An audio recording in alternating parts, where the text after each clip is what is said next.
In today's episode of the Daily Brief, I have two interesting stories. In the first one, we talk about the lives of custom tailors in India and where do they lie in the larger scheme of economic activity. And in the second one, we talk about how the government is finally getting ready to change the way we compute national accounting figures like GDP. Welcome to the Daily Brief Show by Zerodha, where our aim is to cut through the noise and bring you the biggest news in the financial markets in a way that's one level deeper as compared to other news channels. I'm your host, Kashish Kapoor. Today is Wednesday, 24th of December. The Daily Brief is stitched together by a tiny team, and as the year comes to a close, we're taking a short breather to reset and recharge. From tomorrow onwards until December 31st, we won't be running regular editions of the Daily Brief. Instead, however, we'll introduce you to the people who run our writing room, those whose words you read here every day. So that includes folks like Pranav, Mani, Krishna, and yours truly. Our usual programming returns on January 1st.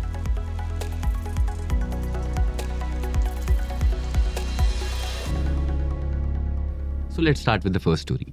From t-shirts in Walmart to towels in Target to denims in European fashion houses, India is a textile exporting powerhouse. However, in contrast to this success, large swaths of India's garment sector are informal. 1 in 6 manufacturing workers in the country is a tailor working alone, stitching clothes for neighbors and local customers. And they work informally with no contracts and no social security. There are 12 million custom tailors in India. In comparison, the entire IT services industry, a behemoth of the Indian economy, employs around 5.4 million people. Imagine, on one end, export-focused garment factories in Tirupur and Bangalore, stitching thousands of t-shirts for global brands. But at the other end, tailors in mohallas work from small shops or the corners of their huts, making one salwar suit at a time.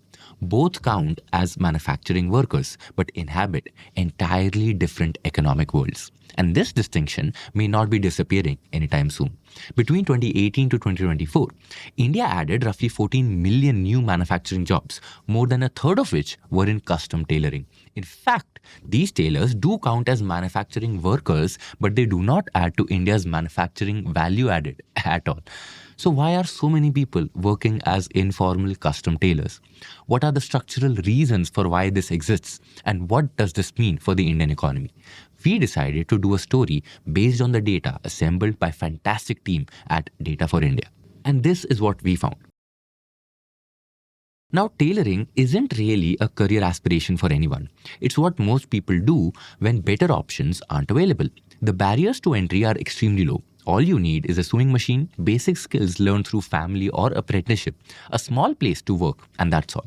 In fact, over 80% of tailors have never received vocational training. The earnings reflect this too.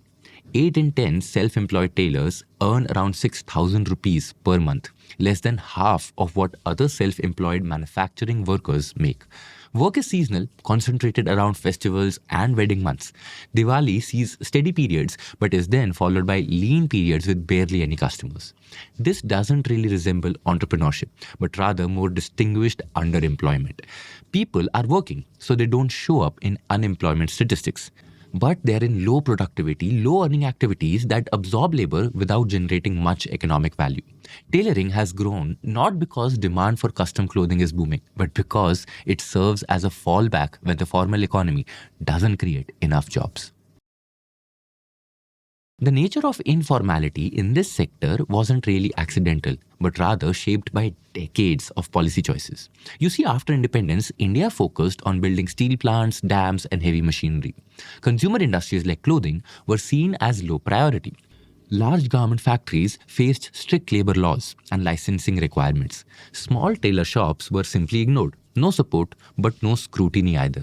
From the 1960s, the government reserved garment production for small firms to protect local entrepreneurs.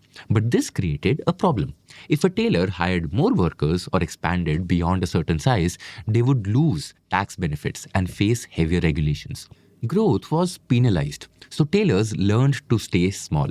Don't hire too many people, don't register formally, and don't become visible. When India's garment industry finally boomed in the 1980s and 1990s, it was built around exports. Factories produced standardized t-shirts and trousers for Western brands. These factories hired young mobile workers and trained them for assembly line production. But they had little use for traditional tailors, older, self-taught, used to working independently. And they weren't making custom-fit clothes for Indian customers. That demand stayed with the neighborhood tailor, working informally as always. Then came 1991. The economic reforms let companies expand freely, but labor laws stayed rigid. Hiring was expensive while firing was legally difficult. Garment exporters responded by keeping formal workforces small while subcontracting home-based workers and tiny workshops to do their stitching work. Independent tailors survived by pivoting. They moved to where factories would find it hard to follow. For instance, in women's ethnic wear, where fit is individual and design is custom, mass production based on standardized designs may not work as effectively. Ready-made options do exist, but they often need alterations, which brings people back to the tailor. In fact, an argument can be made that this shift itself created a new niche export markets that small units cater to. In fact, a huge chunk of Indians still wear stitched clothes in some form. Additionally, since labor is comparatively cheaper in India, custom stitching is affordable in ways it isn't in richer countries. Spending time on a tailor visit then becomes a rational trade-off. Now, how is the output of the custom tailoring industry measured? Custom tailoring generally counts as manufacturing employment, since tailoring transforms raw material into finished product. But in India's national accounts, the economic output of tailoring is classified under services, not really manufacturing. The logic is that tailors don't own the raw material. A customer brings fabric, the tailor stitches it for a fee. That makes it a service rendered and not really a good produced. So the next time you see a headline about India's manufacturing workforce growing, remember that there is a slight chance that it might merely be a headline number. Rising manufacturing employment may look like industrial growth, but a big chunk of that rise is low productivity, informal, home-based tailoring. The jobs are real, but they aren't the kind of factory employment that drives productivity growth. India is creating manufacturing workers without necessarily creating manufacturing output, and that's worrying. Now let's talk about another angle. This informality is not evenly split across genders either, as women occupy a major share of the jobs than men. In 2005, about 45% of custom tailors were women. By 2024, that share had risen to 72%, roughly 8.5 million. 1 in 3 women working in manufacturing is a custom tailor. Between 2018 and 2024, of the 10 million women who entered manufacturing, nearly 6 million became tailors. This isn't just endemic to custom tailoring though. As we've covered before, women make up most of the informal sector employment in India. Apparel and textiles are where this informality is most visible, followed by tobacco or BD. Now, why does this happen? See, tailoring fits around the life in ways factory work doesn't. Factory jobs need fixed hours, daily commute, working under supervision in a factory at a distant location. For many older women in smaller towns and rural areas, these are often deal breakers, mostly since they have to care for social norms like childcare. About 90% of women tailors work from home or an adjoining space. Many do it as a subsidiary work along with domestic duties, not full-time. The share doing tailoring part-time rose from 11% in 2019 to 31% in 2024. States like Bihar, Andhra Pradesh and Uttar Pradesh, where formal manufacturing jobs for women are scarce, have the highest concentration of informal tailoring jobs. In Bihar and Andhra Pradesh, over 30% of manufacturing workers are tailors.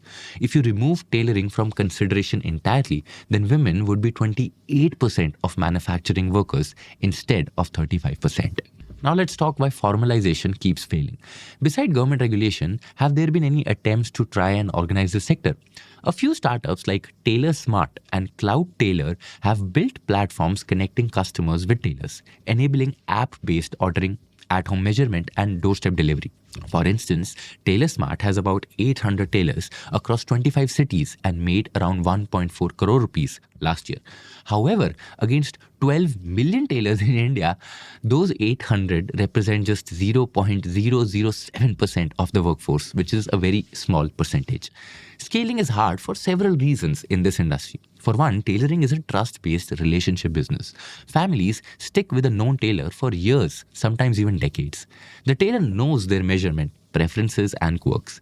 Convincing customers to try a stranger from an app is definitely difficult. Secondly, traditional tailoring is low margin. There isn't room for platform to take a cut without losing the affordability that makes tailoring attractive. And third is frequency. Getting clothes tailored isn't really a weekly habit. Most people need a tailor only a few times a year for festivals, weddings, and occasional replacements. Customer acquisition costs are high relative to the usage here. So despite years of effort, the vast majority of India's tailors remain offline, informal, and independent. Platforms have found some traction in cities, but they haven't really transformed the industry. Now, as you would have realized, custom tailoring is an implicit safety net for millions of Indians who don't have any other recourse to a better standard of living. Moreover, ethnic wear still needs custom fits, and body diversity makes standardization really hard. This cannot yet be catered to by mass production, but small-scale units have oriented their business to do just this. Alterations alone will sustain tailoring industry even if new stitching declines. But the sector is more fragile than it looks. Ready-made clothing is reaching deeper into smaller towns. Younger generations are less attached to tailored outfits. Many tailors are aging and their children are choosing different paths. If tailoring were to decline significantly, where would these workers go? India's manufacturing story still depends on millions of people stitching clothes one garment at a time in corners of their homes. While that may not be the most efficient use of their effort, it is much better than alternatives. What happens when that's no longer enough is a question we are yet to answer. And now on to the next story for the day. There's been a lot of controversy over the years around how India measures its GDP. The latest round of controversy followed the IMF's recent C grade for how India prepares its national accounts. It's probably not the last. There is real merit to some of those complaints, but it's a little too easy to make them subject of an ugly political slugfest. Reality, meanwhile, is very nuanced. Once you see the GDP enumeration exercise for what it is, it's harder to offer simplistic answers about what's happening. To begin with, consider a simple fact. There is absolutely nobody in India or abroad who can tell you what our exact GDP is. How would they? Our GDP tries to measure every single rupee in economic value that was created in our economy, from every 10 rupee cup of chai to every multi-million dollar space rocket we made. Unless someone could keep an eye on everything, everywhere, all the time, counting it, all would be impossible. The best you can do is get a good estimate. Every GDP figure is a story. The only thing worth asking is whether the story rhymes with reality. And if it doesn't, why not? Now, where does one even start counting the value an economy created? Imagine a very simple economic chain. A farmer sells wheat to a mill for 60 rupees. The mill turns it into a flour and sells it to a bakery for 100 rupees. The bakery turns flour into bread and sells it to a household for 140 rupees. In all three, 300 rupees changed hands over this time. But how much value was created? There are, broadly speaking, two ways of answering that question. One, you look at the production that's happened here. You can go to each stage of the chain, estimating the output each one created. Here, the farmer brought 60 rupees of value to the mill. The mill added another 40 rupees while turning it into flour. The bakery added another 40 rupees of value while turning that flour into bread. In all, the system generated 140 rupees in value. Two, you look at the final expenditure that happened down the line. The final consumer paid 140 rupees, which is the ultimate value this chain created. In the actual world, economic chains are infinitely more complex, and you don't have nearly as much clarity around how each transaction went. But we estimate the value created by our economic system in roughly the same way. We have some data sets that can tell us the amount of value different industries create, like tax data or corporate filings or industry-wide surveys. Put all of that together and you can estimate the country's GDP using the production method. Meanwhile, we have other data sets that tell us what different final consumers in our economy are spending, like household consumption expenditure surveys, the government books, trade statistics, and much more. Process them all and you can get to our GDP using expenditure method. There's also a third way called income method, but we don't use it much in India. Now, in an ideal world where everything was measured perfectly, all these methods would converge on exactly the same answer. That's not the world we live in, sadly. There are many little imperfections in how these data sets are put together and many complications in how we fit them all together. All of this introduces some error in our national statistics. The only question is, how much error are we willing to live with? One of the biggest sources of distortion is that we don't have a scale to measure our economy with. We usually observe our economy in terms of how many rupees it creates. Over long periods of time, though, forces like inflation change the rupee itself. Imagine you run a business that made 4,000 rupees in sales last year and 5,000 in sales this year, but the rupee fell in value by 7% during the same time. How much more business did you actually do? Complicated, isn't it? Trying to track your GDP figure is a little like trying to track your weight over time, only to find out that the definition of kilogram keeps changing every single time. You could know exactly how many rupees an economy created yesterday and how many it created today, and you might still not know which is larger.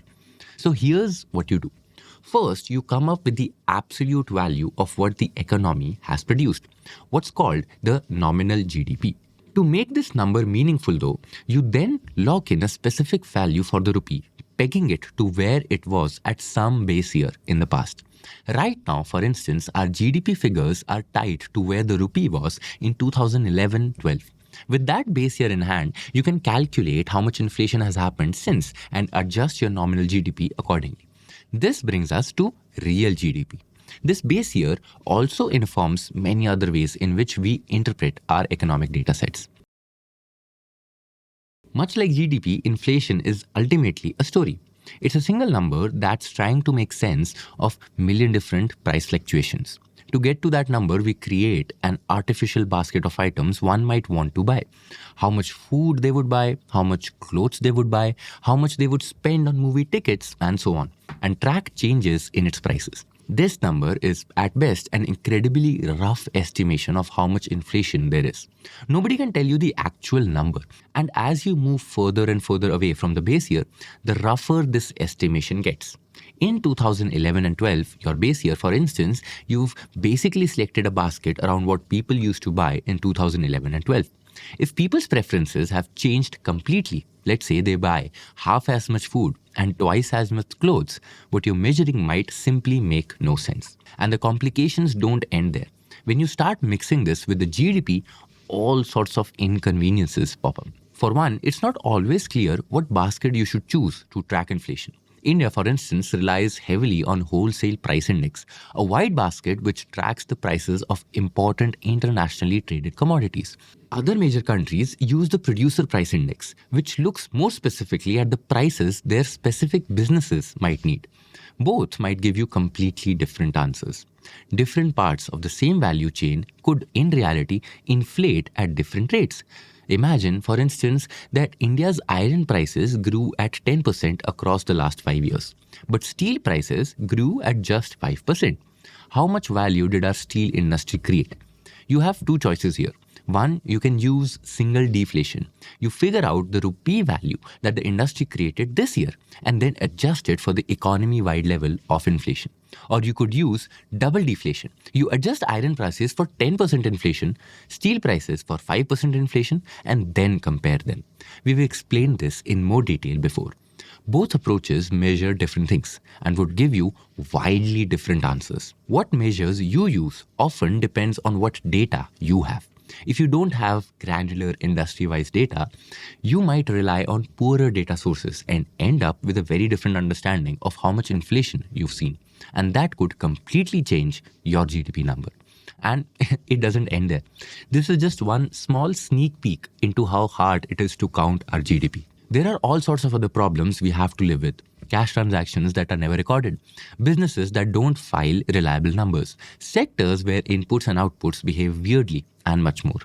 Any GDP number essentially is a very complex guess. It runs on many assumptions and has a lot of room for things to go wrong.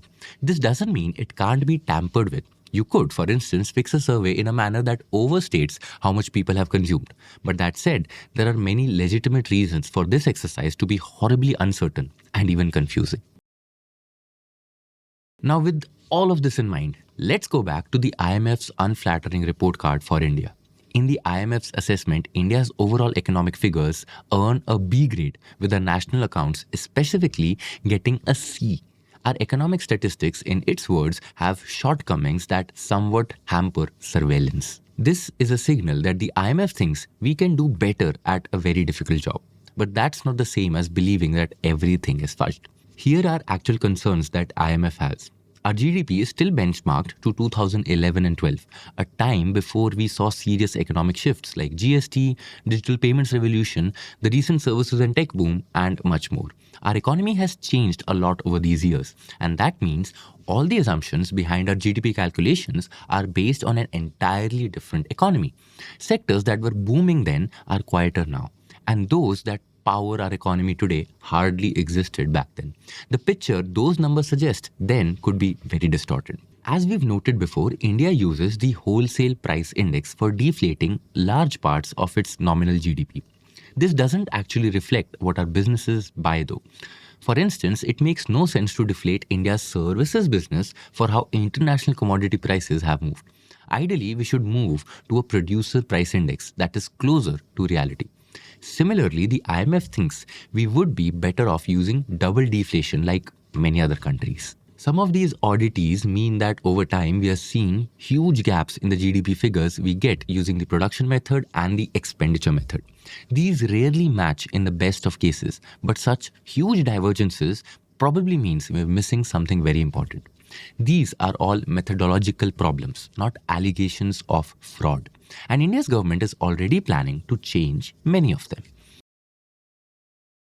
Over the past few months, the government has been working to overhaul its economic statistics. The most important, perhaps, is a change in the base year we use for our GDP calculation from 2011-12 to 2022-23. From February 2026 onwards, starting with the GDP reading for the current quarter, all GDP data releases will be updated to this new base. That is, they'll reflect a much more updated picture of our economy. Along with this shift, we'll also start using many newer, more accurate data sets like GST data or digital payments data. Just as importantly, it will completely change how deflation works in our GDP calculations. The new GDP series will incorporate a producer price index for the very first time and adopt double deflation across sectors. This addresses a massive gap that the IMF has identified. Along with the GDP, we're also likely to see updates on other data points. Our consumer price index, for instance, will see its base year move from 2010 to 2024, incorporating new insights around how Indians spend their money. For instance, it will reduce how important food prices are to inflation, given that Indians now spend a smaller share of their paychecks on food. Likewise, it will remove antiquated goods and services like horse cart rides or video cassette rentals. Instead, inflation will now measure things like smartphone data plans or app-based taxi rides. There are many other changes underway, which we won't get into right now. Broadly, however, it's worth noting, barely a month after the IMF's gloomy report and all the discussion it triggered, we're already revamping things and moving closer to international best practices. Although the work for this has been happening for years, credit must be given where it's due. Now, if there's one thing to take away from this piece, it is this. All those clean numbers we see in our economic data are actually extremely messy once you zoom in. To get to them, we make thousands of calculations across hundreds of datasets. If you change how they work, you should see a mechanical change in the final numbers. This isn't necessarily a sign of something shady, but simply a change in methodology. It is exactly what the IMF has been asking for. That said, the government has an important job ahead. This data revision will most probably confuse people and will mostly probably create a lot of misunderstandings. The last time India changed GDP methods in 2015, it faced a barrage of criticism and doubt. That will probably happen again, especially if, as some analysts suggest, we see an upward bump in our GDP figures. To get around that, the government needs to do two things.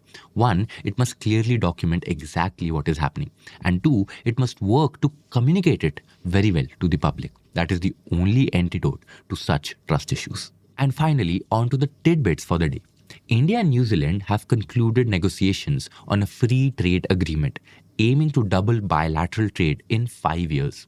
The deal will cut or remove tariffs on 95% of New Zealand exports to India, while all Indian goods will get duty-free access to New Zealand. Sensitive items like dairy and edible oil are excluded to protect Indian farmers. Next up, Ambuja Cements has approved the amalgamation of ACC and Orient Cement into the parent to create a pan-India cement player. The merger is expected to cut costs, improve margins by 100 rupees per ton, and simplify branding and logistics.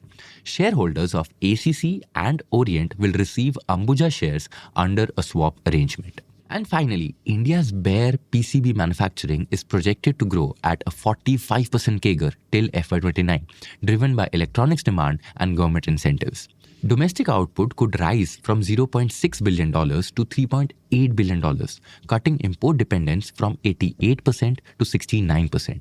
This shift marks India's move from assembly to higher value electronic components. And that's it for today. We'll see you in the next one. Disclaimer: this content is for informational purposes only. None of the stocks, brands, or products mentioned are recommendations or endorsements.